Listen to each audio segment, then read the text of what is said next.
Hi, everyone. I am Lori Ann. I am that gal. I'm from Milton, Ontario, and I am with. I'm Roy Miller from Dallas, Texas. I am that guy, and here is how we see it. So we're really excited today. We have Jacqui with us. Jacqui is from Nigeria, and she has been really instrumental uh, and in helping to empower women in the agricultural field. And she's reaching out to people in Africa.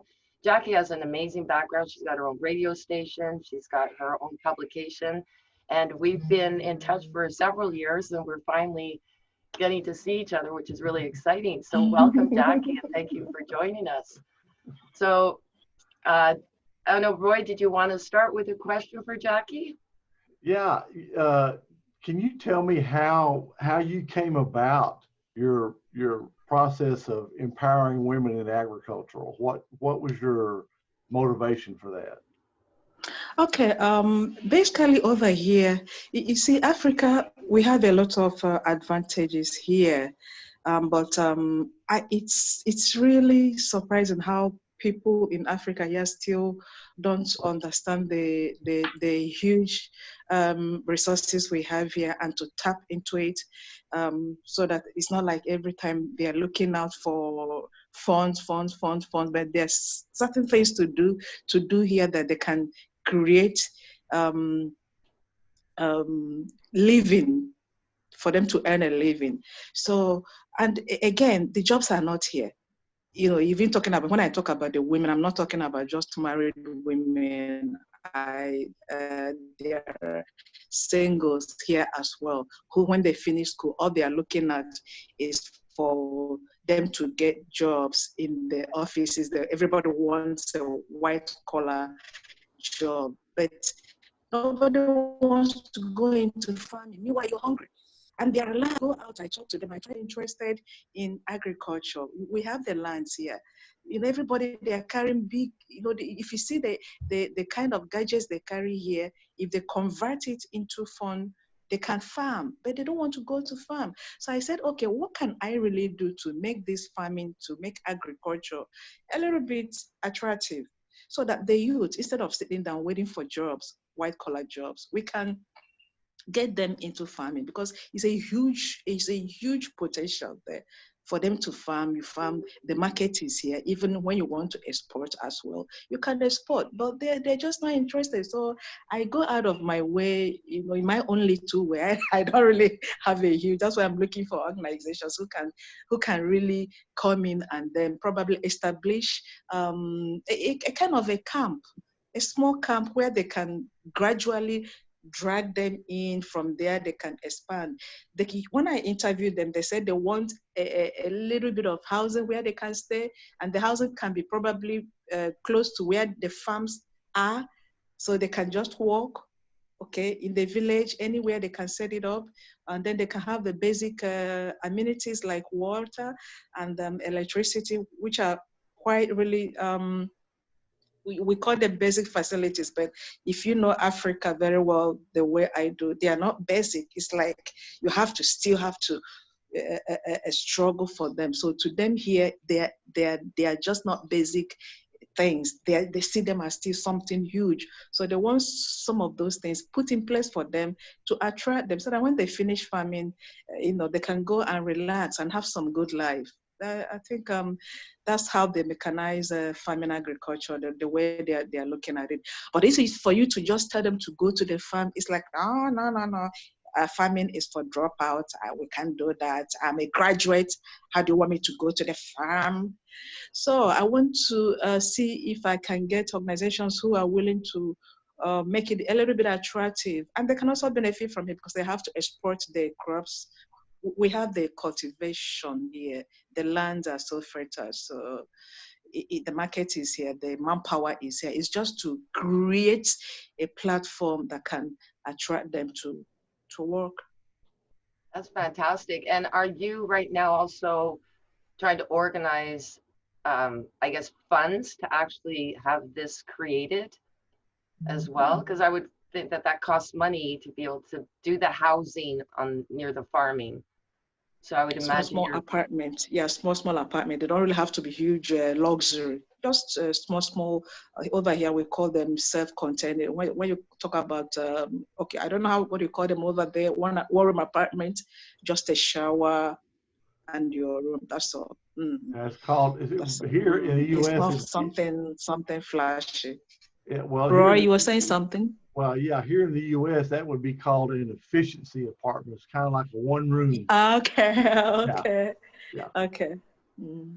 that's really exciting. How are you bringing the organizations together and to promote this and for it to become something that when they come out of school that they actually, it looks appealing to them to get into?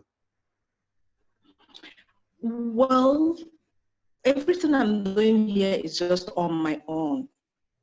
It's on me.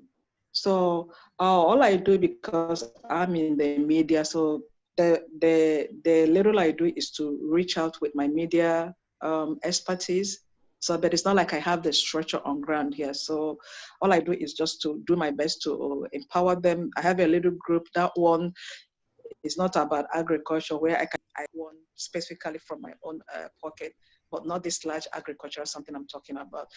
The agriculture is something we're discussing about today. I don't have any structure on ground for, because I don't even have the wherewithal to do that.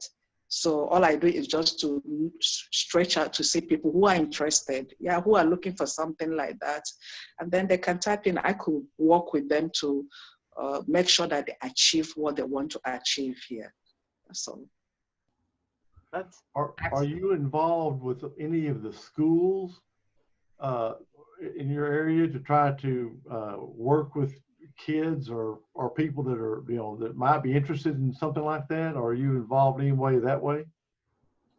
Yes, I go out, I see them a lot in our villages. I go to villages, I see them, because when I see them, they're all sitting down doing nothing. They just sit down from day after day doing nothing. And it's also not easy to talk to these people because their minds are so, or their hopes are so somewhere else. So it's also difficult for me to even reach them, to get them together, to tell them, okay, you can do this. Most times you talk to them about this, they look at you and say, hi, why are you wasting our time? This is not what we want. Okay, so I use, I have a WhatsApp group where I talk about this. And you even see when you talk about it, they still don't, the interest is still not there. But this is, I'm taking up this because it's something I'm passionate about. You said everybody can't wait for the government. You just have to do what you have to do. So, but if you're looking for them, for you to, every time you want to get them together, they're not interested. They're just out there doing something else until they see that thing they want on ground. So people like us who have that passion to empower, to help. So I use every resources that I have, both my mental, my career, everything. Like the WhatsApp group I talk about, that one I do a little bit. That one I don't mind. I use my own phone. I try to go out and get stuff. I buy face for them. Those of them ladies who want to start small business. So I buy groceries. I buy items. I'll give to them. I say, okay, go take this. Go and start your business. That one I can easily, I do when I have the fun to do that. So that one they enjoy it so much because it doesn't need them to go to them to do anything. So I was like, oh, thank you, Jackie, thank you. At times I don't even see them again. They just disappear. You know, but I've done what I've done. I've empowered a human being to be self-reliant. So whether you come back to say thank you, that's all by you. So that's just it. I just said. Do you have anyone that you can use for a success story or a testimonial for you of what you've done? On which area? Which of the areas? So the empowerment. That's what I mean. Some of them, they disappear. They don't come back to say even thank you because I'm not expecting it.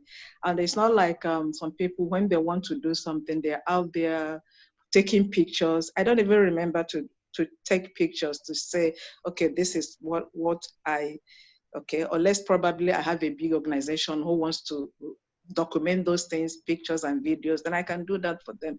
But most times these things come, these women, they just come. Like sometime I got in my office, the radio station I work, they gave out palliatives for people, over here. So food stuff. So I was just coming to work. I saw two women. They always come there looking very tired, hungry. On my way to work, I picked them. I didn't even know them. I just picked them. I went to my office. I brought out those food stuff and I gave to them. And they were so happy. And they left. They just left bags of staple food, some of the staple food we eat here, and the yam tubers. I don't know if you know yam tuber, yeah. I just gave them to them. So if I'm waiting for when I can document those things, it doesn't really occur to me to just take pictures and get their stuff. I've not seen them, those two women today. I haven't seen them. I don't know where they are. So that's how it is. They hardly come back to say thank you. They just take their stuff and they just go. My own is just the satisfaction that I've done something. I've helped a human being. So, but if there's an organization that wants to come in and they want all these things to be recorded, then we cannot do it on a large scale where we can invite them, they come. Recording them is not a problem for me. I'll record them, I'll get the documentation, the data, everything for them. So it is of interest, though, to actually see if there are some organizations that can work with you with this agricultural empowerment, I would imagine, right?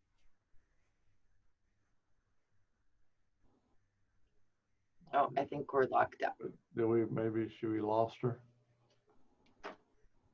We'll just give it a couple of minutes and see if she comes back. I didn't get that yet. Yeah, there you are. Okay, now she's back. So yeah, I was just asking if you were interested, because obviously this will be going out to podcasts, and if you're looking, to see if there are organizations that would be interested in working with you and helping you out with funds for this empowerment, would that be something you're looking for? Yeah, exactly. Perfect. Yeah. Mm-hmm. Because a lot of them, they reach out to. It's just that they hardly go to individuals, right? They're always looking they want to join the government, and by the time it gets to government, part of their aim and the objective, they hardly achieve it because the government will do the government way. And then you have individuals like me who are here who can take you direct to the grassroots to draw these people you want to help. But they don't look for individuals. They want the government to work with them. So most times, if somebody like me can't reach them, I can't, except I'm just somewhere and somebody discovered that I have these potentials, and then they can work with me, and they discover they achieve more when they work with. Check out all the individual organizations, whatever they set out to achieve, they achieve them faster and better than government. Government will have their bureaucracy, or the lawmakers there, they will put their own relatives, forget about the people that the project is targeting. And at the end, the money is gone. It's just gone. So if there are organizations who are interested in stuff like that, that's okay. That's okay, because some people are really wondering why Africa should be complaining about lack of food, poverty, hunger, when they have so much here they can tap into. So many things not going right here. And again, some will stay out there, they'll give these funds, the people that are supposed to be managing them for them, they don't actually use them to do. So when you're having an organization like this, you just don't stay out like that. You have to have one of you over there to, maybe even if it's one person that can work with your representative here to ensure that things are properly done. That way you get what you set out to achieve. And most of them will just, like I said, they will go through the government. They'll just donate those money to the government, and the government here will just use it and do whatever they want to do. Yet people in the grassroots that you're targeting, they're still there hungry every day, moving about, doing nothing. Like the youths who are looking for jobs, is a way to create employment for them. Put those things. They have the money to put this structure we're talking about, the little apartment we're talking about. It doesn't cost much here. They can construct them. It doesn't have to be huge. Just start with, a little bit of 5, 10, which they can comfortably afford here. The lands are there. That's all you need. They'll go and cultivate. And by the time they start harvesting their crops and their everything there. You have so many things to cultivate. You have bananas, you have plantain, maize, corn, name it. So many things here to cultivate. And they grow yearly, seasonally, every year. It's not like you have to add something big. They're here, the lands are here. And they will still make more money from there. Even the organization that set it up, they also have their own profit making from that. Oh, that's interesting. Yeah, it is. Yeah, very. So just another question too. So these lands, are they, so if there was somebody interested in it, is it like someone who owns the land, who's a farmer who would like to have some help, or is it actually that they have their own land to cultivate?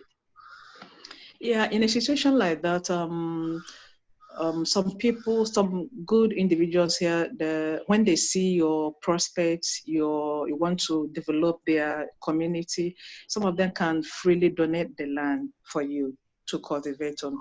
Then some of them, you get to a stage where you have to buy the land. And when you buy the land, you owe them. They don't come back when you start harvesting whatever you plant there. So there are two ways. Some communities are very nice when they see this and that's why I'm talking about organization, because if it's individual, they will not listen to you. But when they see an organization coming here, they are so kind. They can donate the lands to you. Okay, you want to come and empower our youth? Oh, fine. They'll take you to a huge place. Just take the land. Take the land. They'll just donate it free of charge. They do. Wow. Wow.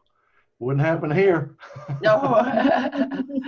That's a They good do. start though. So you have that behind you, which is that's the strength in this idea. That's wonderful. And now it's just a matter of, I guess, getting the word out and make it look appealing, like Roy was saying. So you can have some pictures and put things together, and that way you can, there's organizations that will may be interested, but it would help them out if they can actually see and perceive the project, right? Yeah, or if you mentored some person, this, I started out with nothing, and this is what I did, and this is where I am now, so it's like, hey, if I can do this, you can do it, so yeah. Well, in Jacqui's case, look at you. You've got your radio station, she's got a publication. If you can do it, so can they, because it takes a mindset, but it's also like anything anyone is doing, unless it's, going to the moon. I don't think I'd want to do that. Anyone can if they took it seriously. But no, it's wonderful. I've been watching you, Jacqui, and I've been really inspired by your work there. So really. Thank you. It's just surprising. I mean, when you think about it, that there's that much opportunity. It's here.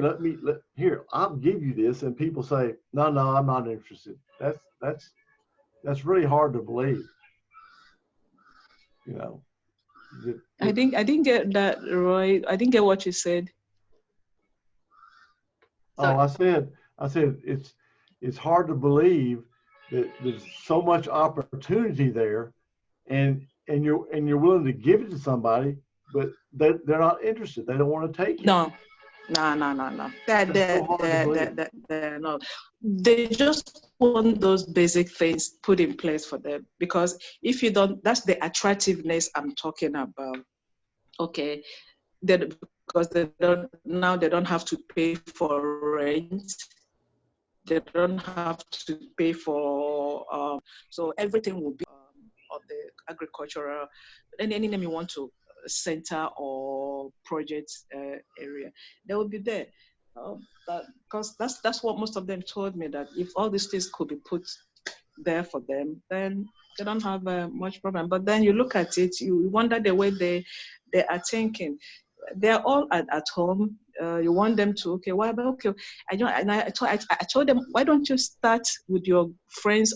Every time I see a lot of you clustering together, 5, 4, why can't you people start? No, we don't want. It's crazy. You can't do anything about it. Most times the fund they are carrying are more expensive than my own and your own put together. Very expensive.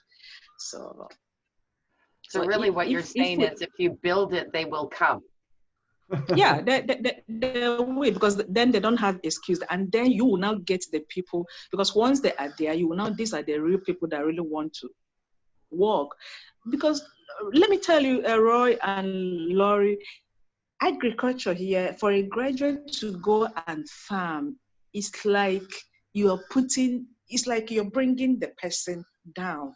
They feel agriculture and farming is for peasants, illiterates. Yeah. Yes. So it's a mindset. So when you're not trying to, the mindset. So when you're not trying to get a graduate who doesn't have job to go and do agriculture, it's a long jump. It's a long job. The government should have been in a situation to put these structures together, but they don't. They just take the money and share among themselves, and then just go. Oh. Yeah, that's unfortunate. Really I had a question and I'm gone now. I can't remember what it was. Darn it. Okay. It's just like, this is all so really interesting. I guess in a sense too, that was what I was going to say, is in our case here, farming actually has a lot of backup. Like without our farmers, we know that there's so much that we wouldn't have. So we have an amazing amount of respect for farming. One thing that I did find though is when people come out of university, there's no jobs.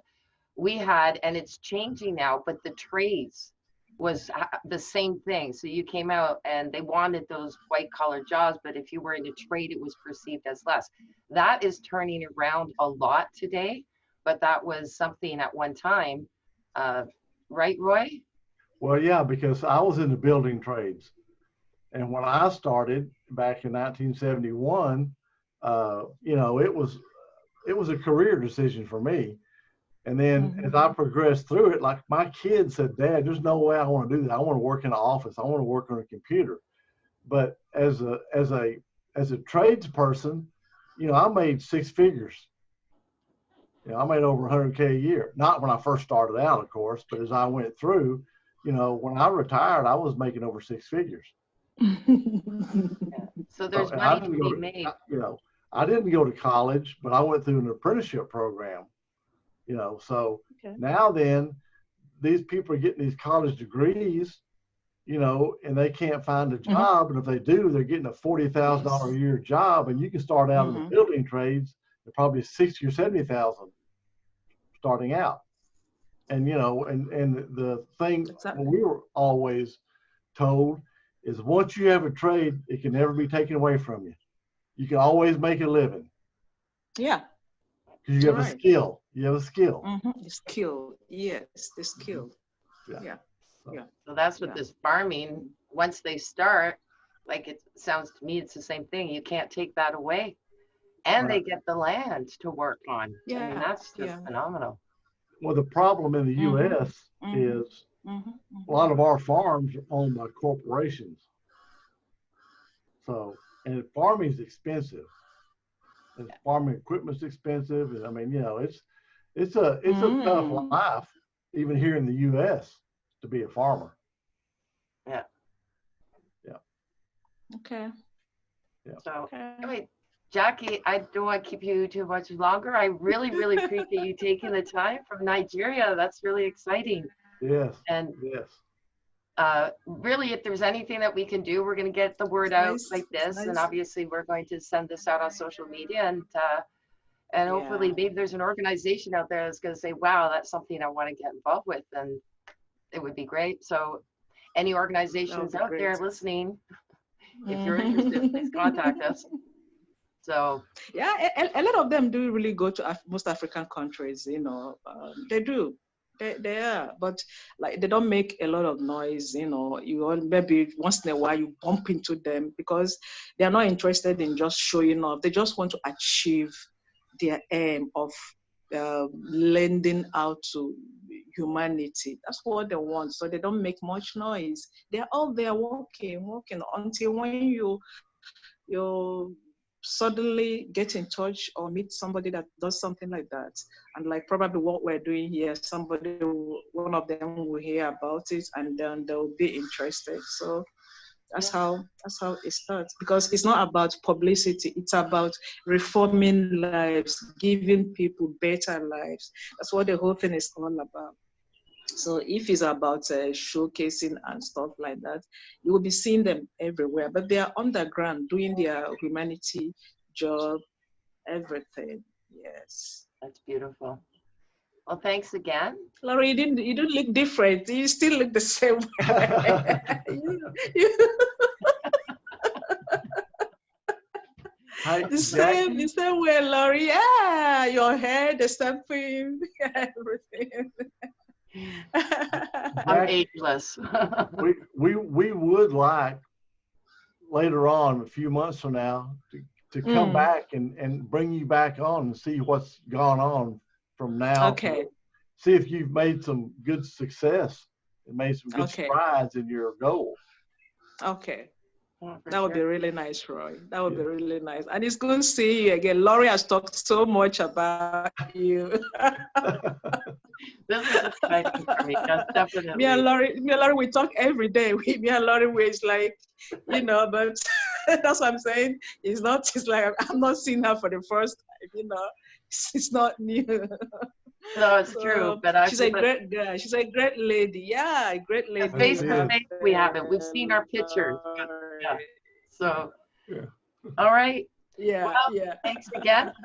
And I'm Lorianne, and I am that gal. And thank you for joining us. And And I'm Roy Miller, and I am that guy. And Jacqui, it was really a pleasure to talk to you today. absolutely, thanks again. Pleasure too. It's great having me on your show. Thank you so much. I appreciate it. Bye-bye. Bye.